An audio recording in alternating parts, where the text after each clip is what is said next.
మనము ఆహ్, ఫస్టు జ్ఞానబోధ చేద్దాం. తర్వాత మ్యూజిక్ పెట్టవచ్చు. ఈ లోపున అందరూ వస్తారు కదా! సో, అందరికి వినిపిస్తుందనే అనుకుంటున్నాను నేను. అయితే మీతో ఒక విషయాన్ని పంచుకుందాం అనుకుంటున్నాను. ఇదేంటంటే it's a kind of enlightenment అని చెప్పుకోవచ్చు. నిన్న అంటే నిన్న మార్నింగ్‌కొచ్చిన సెషన్ జరిగిందిలే. ఎక్కువ సేపు నేను చెప్పలేదు గానీ. సో, ఆ సెషన్‌లో నన్ను ఒకరడిగారు. ఏమడిగారంటే, "మోక్షం అంటే ఏంటి? మరణమా?" అంటే సినిమాల్లో కూడా చెప్తూ ఉంటారు. చూపిస్తారు గదా! మరణించడమే ఇంక ఒకసారి చనిపోతేనే ఇంక అన్నిటి నుంచి సుఖం లభిస్తుంది. అదే మోక్షము. సినిమాల్లో కూడా ఆఖరిని భక్తుడు అనే అతను ఆహ్, బొందుతో వెళ్ళిపోవడమో, లేతే మరణించడమో ఇట్లాంటివి చూపించి మోక్షాన్ని సాధించినట్టుగా చూపిస్తూ ఉంటారు.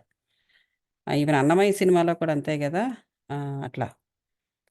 కానీ నాకు అనిపించింది నేను మీతో షేర్ చేసుకోవాలనుకుంటున్నాను. నేనిచ్చిన సమాధానం ఏంటంటే, నాకలా అనిపించలేదు మరణం అనేసి. ఎందుకంటే, కర్మ నుంచి సరైన జ్ఞానము, స్పిరిచ్యువల్ విజ్డమ్ తీసుకోకపోతే, ఆ కర్మ నెక్స్ట్ జన్మకు కూడా వెంటాడుతుంది. అలాంటప్పుడు మరణం అనేది ఒక సొల్యూషన్ అని ఎలా అనిపిచ్చింది? మరి ఎందుకలా తీస్తున్నారో మూవీసు అలా చెప్తూ ఉంటారు నాకర్థం కాలేదు. బట్ నాకనిపించేదేంటంటే, మోక్షం అంటే మరణం కాదు. ఒకలాంటి మరణస్థితి. అంటే, అది చాలా సుఖంగా ఉంటుంది. మామూలుగా మనిషి మరణించేటప్పుడు అది దుఃఖము. ఎందుకంటే శరీరములో నుంచి ఆత్మ బయటికి వెళ్ళడానికి చాలా కష్టపడుతుందది. ఒక తల్లి బిడ్డను ప్రసవించినప్పుడు ఆవిడ బయట పడేయడానికి ఎంత కష్టపడుతుందో, బయటికి రావడానికి కూడా ఈక్వల్‌గా పిల్ల కూడా ఆహ్, హ్మ్, అక్కడ యుద్ధం చేస్తుందక్కడ. కావాలంటే ఇది ఇట్ ఈస్ కావాలంటే డాక్టర్స్‌ని కూడా మీరు అడగవచ్చు. అందుకే పిల్ల అలసిపోకూడదు, తల్లికి నొప్పులు సరిగ్గా రావటం లేదు అని జెప్పేసి వాళ్ళు కంగారు పడుతుంటారు. ఎందుకంటే పిల్ల అలసిపోయిందంటే కష్టము. తల్లి ఒక్క శక్తితో బిడ్డను పడేయలేదు. అవతల నుంచి ఆ పిల్ల కూడా అంత పోరాటం చేస్తుందనమాట. అయితే ఇది నేను చెప్పేదేంటంటే, ఇది ఒకలాంటి మరణస్థితి. అంటే ఇది చాలా సుఖప్రదమైన మరణస్థితి. అంటే ఇక్కడ మనకి సుఖప్రదము అనంగానే ఏం జరుగుతదిక్కడ? అమృతం అనేది దొరుకుతది. ఎందుకంటే సుఖమనే మాట ఎందుకు వాడానంటే అది స్వేచ్ఛకి సంబంధించిన స్వేచ్ఛ అనమాట. స్వేచ్ఛ అనేదే అక్కడ మోక్షం. ఎందు నుంచి స్వేచ్ఛ అంటే లో ఫ్రీక్వెన్సీ ఎనర్జీస్ నుండి స్వేచ్ఛ. లో ఫ్రీక్వెన్సీ ఎనర్జీస్ నుండి స్వేచ్ఛను పొందడమే మోక్షం. అంటే ఏంటి? ఉన్న స్థితిలో నుండి బయటపడడమే మరణం అక్కడ. అప్పుడు ఉన్న స్థితి ఏంటి? ఆత్మ స్థాయి ఏ స్థాయిలో ఉండి ఆ లో ఫ్రీక్వెన్సీ ఎనర్జీస్ తోటి కనెక్ట్ అయ్యి బాధలు పడుతూ, అజ్ఞానంతో ఉంటూ జ్ఞానాన్ని తీసుకోలేక, ఆ ఇబ్బందులు పడుతూ ఉంటాం చూసారా? ఆ స్థితి. ఆ ఉన్న స్థితిలో నుండి బయటపడడమే మరణం. హ్మ్. బయటపడి స్వేచ్ఛలోకి అడుగుపెట్టడం అనేది స్వర్గం.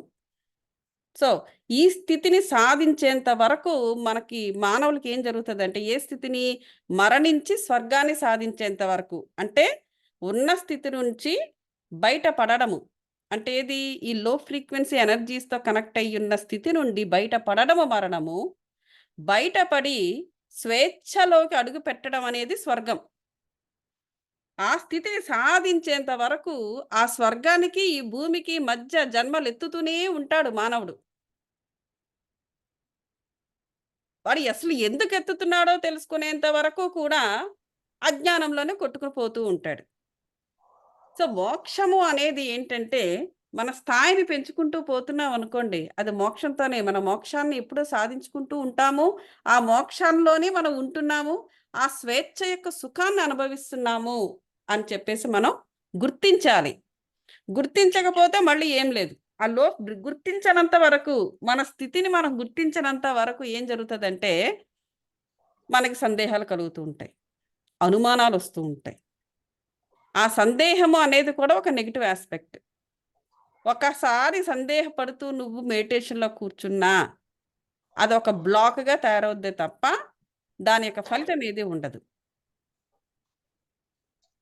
సో కాబట్టి మోక్షము అంటే నా దృష్టిలో ఏంటంటే ఉన్న స్థితి నుండి బయటపడడం, ఉన్న స్థితి నుండి బయటపడడమే మోక్షము. బయటపడి స్వేచ్ఛని పొందడమే స్వర్గము. సో కాబట్టి స్వర్గం అన్నా కూడా మనకి ఏమిటో దానికి అర్థం ఇప్పుడు తెలిసిపోయింది. సో జ్ఞానాన్ని ఎప్పుడు కూడా స్పిరిచువల్ విజ్డమ్ని ఎదుటి వారికి పంచాలి. కాబట్టి వచ్చిన ఎన్లైటన్మెంట్ని మీకు నేను చెబుతున్నాను ఇక్కడ. అయితే ఇప్పుడు మనము ఒక చిన్న ముక్క మిగిలిపోయింది ఈ చాప్టర్లో, అది పూర్తి చేసేసుకుందాం. ఓకే, మనం ఇది మాట్లాడుకుంటున్నాం కదా, అంతర్తలాల ప్రవేశం గురించి, వాటి మన ఎట్లా ఉన్నత చైతన్యం ఎలా కదులుతోంది ఏంటి ఇవన్నీ కూడా మాట్లాడుకుంటున్నాం. ఇది పెద్ద చాప్టర్ అని కూడా చెప్పాను కదా. అయితే ఇప్పుడు ఈరోజు ఈ చాప్టర్ మనం కంప్లీట్ చేస్తున్నాము. ఇదేంటంటే మనం పూర్ణాత్మగా మారే కొద్దీ క్లైర్వోయింట్ సామర్థ్యాలు పెరుగుతూ ఉంటాయి. అంటే ఏంటి, జ్ఞానేంద్రియాలు కర్మేంద్రియాల యొక్క శక్తి కూడా మనకు పెరుగుతూ ఉంటుంది. అలా పెరుగుతూ ఉన్నప్పుడు అంటే అర్థం ఏంటి, పెరగడం అంటే అక్కడేదో మహిమ జరగడం కాదు. మనకి ఎప్పుడూ ఉన్నాయి ఈ క్లైర్వోయింట్ శక్తులు. ఏంటి, ఈ జ్ఞానేంద్రియాలు ఈ జ్ఞానేంద్రియాలు ఇవన్నీ కూడా మనకి ఎప్పుడూ ఉన్నాయి. కానీ వాటితో మనము లో ఫ్రీక్వెంట్ ఎనర్జీస్కి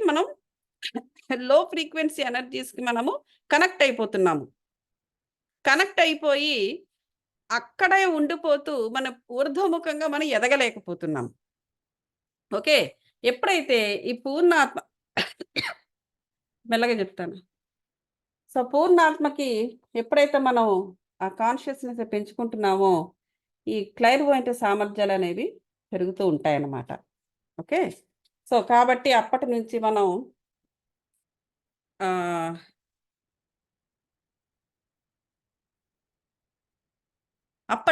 మనము ఈ కాన్షియస్నెస్ని పెంచుకుంటూ ఆత్మస్థాయిని పెంచుకుంటూ ఇప్పుడు నాకు వచ్చిన ఈ ఎన్లైటన్మెంట్ విధంగా ఉన్న స్థితిలో నుంచి బయటపడి అమృతాన్ని సాధించుకుంటూ స్వేచ్ఛను పొందుతూ స్వర్గంలోకి అడుగు పెడతాము.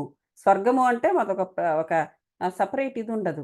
నీకు ఎప్పుడైతే నువ్వు సుఖంగా నువ్వు సుఖంగా ఉన్నావో, లోపల నువ్వు ఎప్పుడైతే సుఖంగా ఉన్నావో నువ్వు స్వర్గంలో ఉన్నట్టే లెక్క. ప్రత్యేకంగా మనం చెప్పులు వేసుకుని ఏదో బండెక్కి మనకి ఎక్కడికో వెళ్ళటం లేదు స్వర్గానికి. స్వర్గం అనేది మన లోపలే ఉంది. నువ్వు ఎప్పుడైతే లో ఫ్రీక్వెన్సీ ఎనర్జీస్ నుంచి బయటపడిపోయావో అప్పుడు అప్పుడు నువ్వు పూర్ణాత్మ వైపు నువ్వు దృష్టి సారిస్తావు. పూర్ణాత్మ కనెక్షన్స్ నీకు ఏర్పడతాయి. ఓకే, అయితే ఇది పూర్తి చేసేద్దాము. మీతో సమానమైన ప్రకంపనలో ఉన్న వస్తువులను జనాన్ని ఆకర్షిస్తారు. చూసారా, మనం ఎప్పుడైతే కింది స్థాయిల్లో ఉంటున్నామో, లో ఫ్రీక్వెన్సీ ఎనర్జీస్తో మనము కనెక్ట్ అవుతున్నామో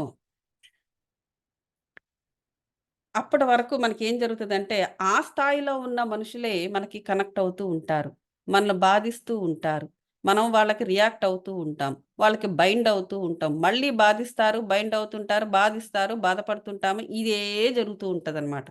సో ఎప్పుడైతే మన ప్రకంపనల్లో అంటే హయ్యర్ వైబ్రేషన్స్కి ఎప్పుడైతే మనం ఇది చేసుకుంటున్నామో, మనం ఆకర్షించే వాళ్ళు ఎలా ఉంటారు, హై వైబ్రేషన్స్ వాళ్ళే ఉంటారు. వారు మనల్ని బాధించరు, శాంతిని ప్రేమను పంచుతారు, సహాయ సహకారాలు అందిస్తారు. అలాగే ఇంకా ఏంటి, ఆనందంగా ఉంచుతారు. అంటే అలాగని చెప్పేసి మన ఆనందాన్ని వేరే వాళ్ళ మీద ఆధారపడే విధంగా ఉండడం కాదు. అంటే మనము ఆ విధంగా ఉంటాము, మనము అటువంటి వారిని ఆకర్షిస్తాము ఎప్పుడు హై వైబ్రేషన్స్తో మనం కనెక్ట్ అవ్వగలిగితే. అది ఇక్కడ చెబుతున్నారు. ఓకే, మీ విశ్వంలో ప్రతిదానికి వైబ్రేషన్ ఉంది. దీని మూలంగా మీ చుట్టూతా ఉండే పరిస్థితులు, సంఘటనలు, జనాలు, వస్తువులను మీ ప్రకంపనకు అనుకూలంగా మీరు ఆకర్షిస్తారు. ఇక్కడ మీ విశ్వము అని మాట్లాడుతున్నారు. అంటే ఇక్కడ మనం ఇంత మునిపే మొట్టమొదటి చెప్పుకున్నాం కదా, ఇది ఓరిన్ అనే ఆధ్యాత్మిక శాస్త్రవేత్త యొక్క ఛానలింగ్. ఎవరికి ఇది, సనయా రోమన్ అనే అనే ఆమెకు, రైట్? మనం ముందుగానే చెప్పుకున్నాం ఇది. సో అందువల్ల ఇది ఓరిన్ శాస్త్రవేత్త గారు, ఆధ్యాత్మిక గురువు ఆయన చెబుతున్నారు గాబట్టి, అలాగ సంబోధన జరిగింది. ఆయన చెప్పిన మాటలు తనకు. మీ విశ్వంలో ప్రతి దానికి వైబ్రేషన్ ఉంది. ప్రతి దానికి వైబ్రేషన్ ఉంటుంది. ఆఖరికి మనం పు ఒక చిన్న పుల్ల, ఒక చిన్న చీపురు పుల్ల మీరు తీసుకున్నా కూడా, ఆ చీపురు పుల్లకు కూడా it has its own vibration.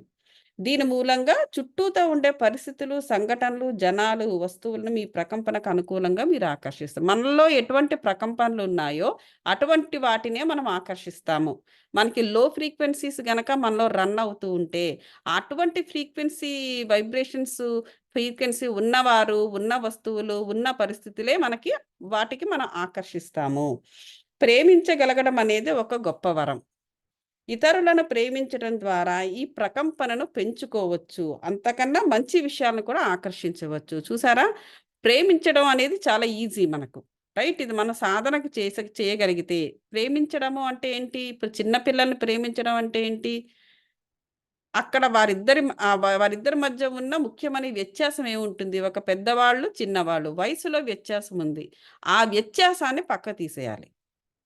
ఆ ప్రేమలో వ్యత్యాసం అనేది ఉండకూడదు. అంటే ఏంటి? నువ్వు ఏ స్థాయికెళ్ళాలి? ఆత్మ స్థాయికెళ్ళాలి. భౌతిక స్థాయిలోనే ఉంటున్నంత వరకు ఆ వ్యత్యాసం అనేది పోదు. రైట్?